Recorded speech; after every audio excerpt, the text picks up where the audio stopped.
God-given dignity and freedom of every human being. Every individual has rights that are inherent and inviolable. They are given by God and not by government. Because of that, no government must take them away. For decades, the United States has led global efforts to promote human rights, often through multilateral institutions. While we have seen improvements in certain human rights situations, for far too long we have waited until that progress comes too slowly, or in some cases, never comes. Too many commitments have gone unfulfilled. President Trump wants to move the ball forward. From day one, he has called out institutions or countries who say one thing and do another.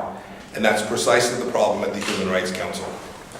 As President Trump said at the UN General Assembly, it is a massive source of embarrassment to the United Nations that some governments with egregious human rights records sit on the Human Rights Council.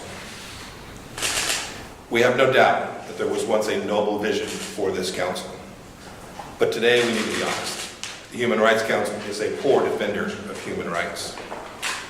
Worse than that, the Human Rights Council has become an exercise in shameless hypocrisy, with many of the world's worst human rights abuses going ignored, and some of the world's most serious offenders sitting on the council itself.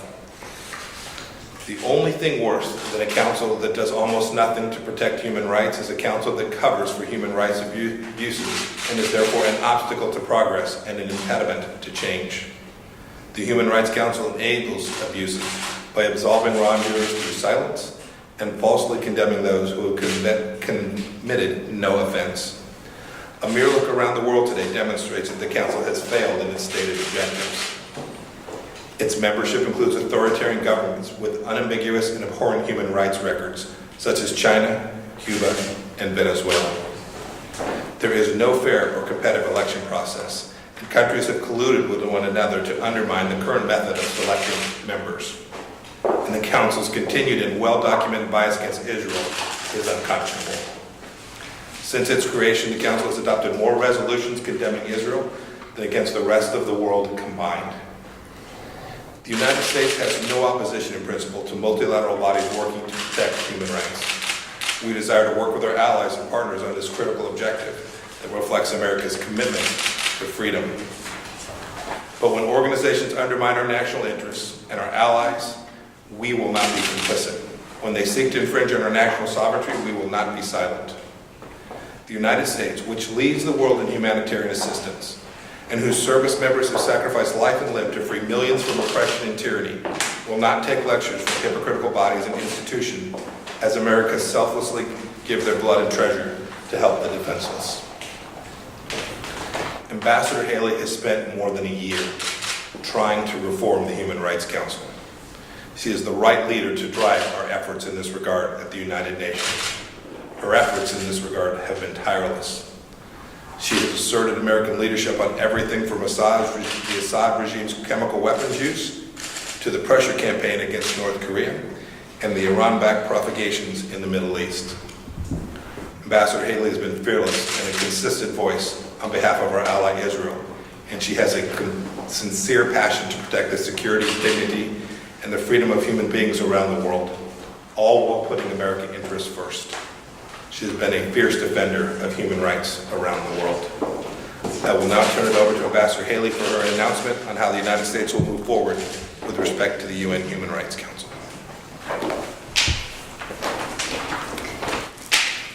Thank you. Good afternoon. I want to thank Secretary Pompeo for his friendship and his partnership and his leadership as we move forward on these issues. 1 year ago, I traveled to the United Nations Human Rights Council in Geneva. On that occasion, I outlined the U.S. priorities for advancing human rights, and I declared our intent to remain a part of the Human Rights Council if essential reforms were achieved. These reforms were needed in order to make the Council a serious advocate for human rights. For too long, the Human Rights Council has been a protector of human rights abusers and a cesspool of political bias. Regrettably, it is now clear that our call for reform was not heeded. Human rights abusers continue to serve on and be elected to the Council. The world's most inhumane regimes continue to escape scrutiny. and the Council continues politicizing and scapegoating of countries with positive human rights records in an attempt to distract from the abusers in their ranks. Therefore, as we said we would do a year ago, if we did not see any progress, the United States is officially withdrawing from the UN Human Rights Council. In doing so, I want to make it crystal clear that this step is not a retreat from human rights commitments. On the contrary, we take this step because our commitment does not allow us to remain a part of a hypocritical and self-serving organization that makes a mockery of human rights. We did not make this decision lightly. When this administration began 17 months ago, we were well aware of the enormous flaws in the Human Rights Council. We could have withdrawn immediately. We did not do that. Instead, we made a good faith effort to resolve the problems. We met with ambassadors of over a dozen countries in Geneva. Last September, in President Trump's speech before the UN General Assembly, he called for member states to support Human Rights Council reform. During High Level Week last year, we led a session on Human Rights Council reform co-hosted by the British and Dutch foreign ministers and more than 40 other countries. Our efforts continued all through this year in New York, where my team met with more than 125 member states and circulated draft texts. Almost every country we met with agrees with us, in principle and behind closed doors, that the Human Rights Council needs major, dramatic, systemic changes. Yet no other country has had the courage to join our fight. Meanwhile, the situation on the Council has gotten worse, not better. One of our central goals was to prevent the world's worst human rights abusers from gaining Human Rights Council membership. What happened? In the past year, the Democratic Republic of Congo was elected as a member. The DRC is widely known to have one of the worst human rights records in the world. Even as it was being elected to membership in the Human Rights Council, mass graves continued to be discovered in the Congo. Another of our goals was to stop the Council from protecting the world's worst human rights abusers. What happened? The Council would not even have a meeting on the human rights conditions in Venezuela. Why? Because Venezuela is a member of the Human Rights Council, as is Cuba, as is China. Similarly, the Council failed to respond in December and January when the Iranian regime killed and arrested hundreds of citizens simply for expressing their views. When a so-called Human Rights Council cannot bring itself to address the massive abuses in Venezuela and Iran, and it welcomes the Democratic Republic of Congo as a new member, the Council ceases to be worthy of its name. Such a council, in fact, damages the cause of human rights. And then, of course, there is the matter of the chronic bias against Israel. Last year, the United States made it clear that we would not accept the continued existence of Agenda Item 7, which singles out Israel in a way that no other country is singled out. Earlier this year, as it has in previous years, the Human Rights Council passed 5 resolutions against Israel, more than the number passed against North Korea, Iran, and Syria combined. This disproportionate focus and unending hostility towards Israel is clear proof that the Council is motivated by political bias, not by human rights. For all these reasons, the United States spent the past year engaged in a sincere effort to reform the Human Rights Council. It is worth examining why our efforts didn't succeed. At its core, there are 2 reasons. First, there are many unfree countries that simply do not want the Council to be effective. A credible Human Rights Council poses a real threat to them, so they oppose the steps that would create it. Look at the Council membership, and you see an appalling disrespect for the most basic human rights. These countries strongly resist any effort to expose their abusive practices. In fact, That's why many of them run for a seat on the Human Rights Council in the first place, to protect themselves from scrutiny. When we made it clear we would strongly pursue council reform, these countries came out of the woodwork to oppose it. Russia, China, Cuba, and Egypt all attempted to undermine our reform efforts this past year. The second reason our reforms didn't succeed is in some ways even more frustrating.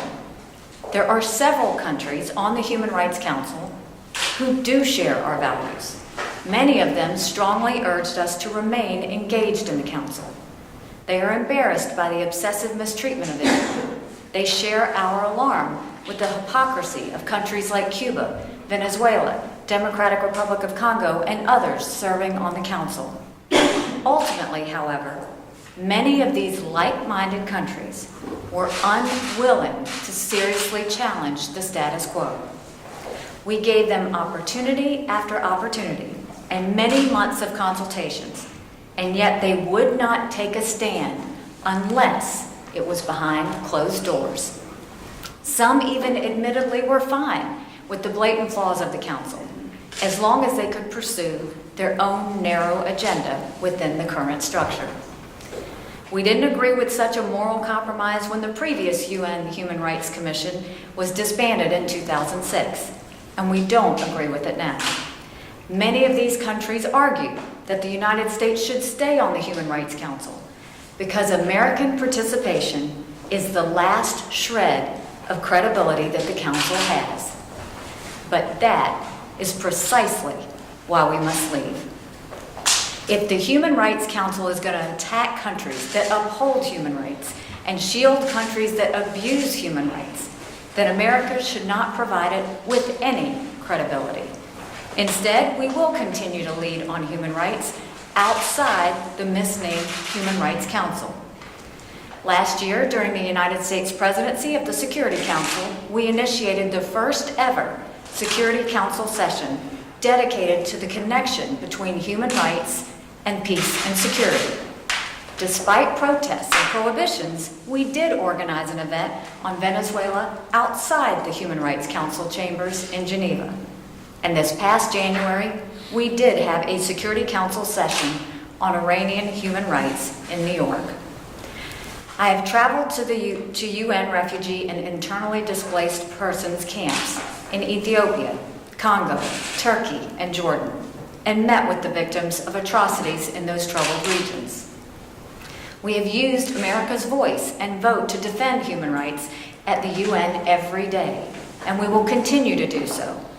Even as we end our membership in the Human Rights Council, we will keep trying to strengthen the entire framework of the UN engagement on human rights issues, and we will continue to strongly advocate for reform of the Human Rights Council.